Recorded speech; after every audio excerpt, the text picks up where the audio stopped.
see here when, let me just, I was saying this outside, I'm going to say it again.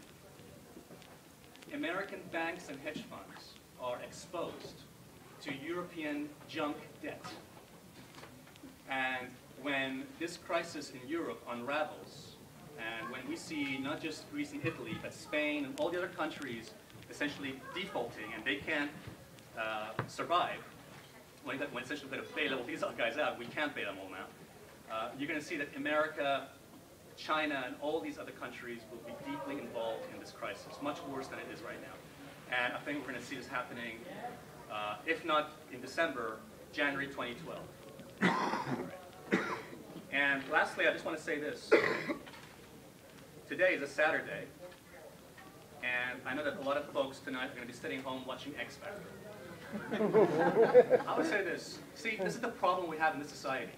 If you want to change society, you can't do it when the average person is sitting home watching X Factor and Dead Enders.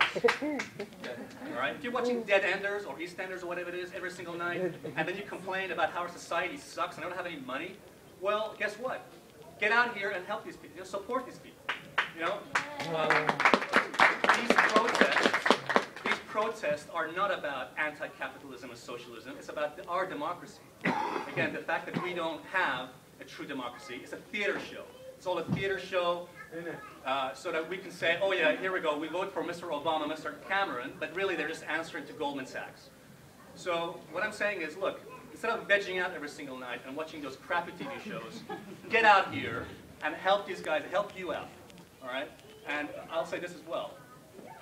My prediction is that in the next 12 months as well, we're going to see protests and riots, not just in London, not just in Wall Street, but every major city in the world, including Berlin, including every other country. Why? Because when people get pissed off, when they see their savings and their money vanish in front of their eyes, they're going to see the true scale of this crisis.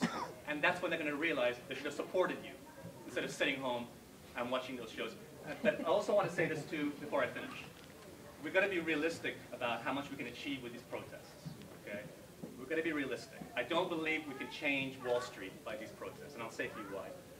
The only thing you can change by these protests is by stopping this greedy culture of bonuses for the banks.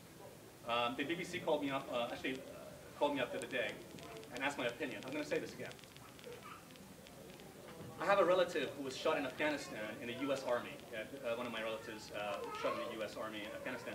He came home with a wound in his leg. They didn't get a bonus. All right? There are nurses and doctors putting their lives at risk every single day. They don't get a bonus. Yet the banks who caused this crisis and they're profiting from it, they think they deserve a bonus. But people, I noticed that my name has been put as a banker in the. Okay, I don't pay myself a bonus. I trade my own money, my own capital. Okay? I don't trade other people's money. I don't pay myself a bonus. Right? I trade to sustain my own living. But the bankers out there who trade your money and lose it, by the way, and they pay themselves a bonus, they think that they deserve something special. The second thing I want to say, the last thing I want to say before I go is this. One thing that we'd appreciate is Wall Street eventually, in my opinion, will always win. The banks will always win against the small guys, against you. And here's why. Ask yourself, how do the banks make money? How does Wall Street make money? They do it by manipulating the ignorance and irrationality of human beings. Okay? What I'm trying to say is, the only way that Wall Street wins is by relying on human irrationality, by manipulating your fear and greed.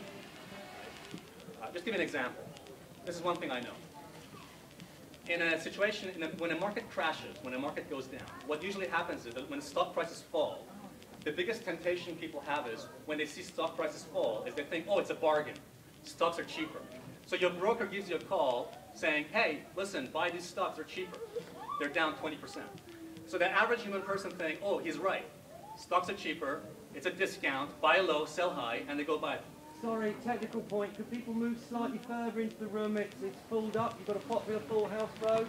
Keep it up. As I was saying, when stocks drop, 2 months later, you see your money is basically gone down even more. Your profits, I mean, you don't have any profits. You've lost more money. Your broker gives you a call and says, hey, look, that stock you just bought 2 months ago, it's down another 20%. It's even cheaper. Go buy some more. So you go buy some more because you think it makes sense. Stocks are cheaper. Buy low, sell high. What they don't tell you is that those stocks can go all the way to zero. All right? Just as we saw in 2008, one of the major and one of the best financial institutions in the world, Lehman Brothers, went bankrupt. Nobody thought that Lehman Brothers was going to go bankrupt. But instead, as we saw, people were buying their stocks cheaper and cheaper until all the way it went to zero. So what I would advise is, if you really want to hurt Wall Street, you can't just do it by protesting. You've got to invest in yourself, invest in your mind, not just invest in the markets. Okay?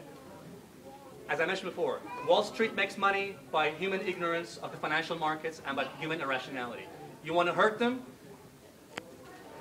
Read and educate yourself about how the financial markets work. Because when you wise up, they know they cannot manipulate it.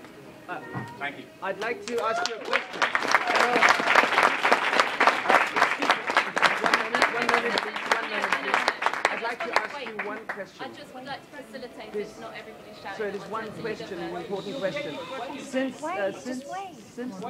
Since the global occupations have started, there seems to be a large trend in an increase in the large banking stocks.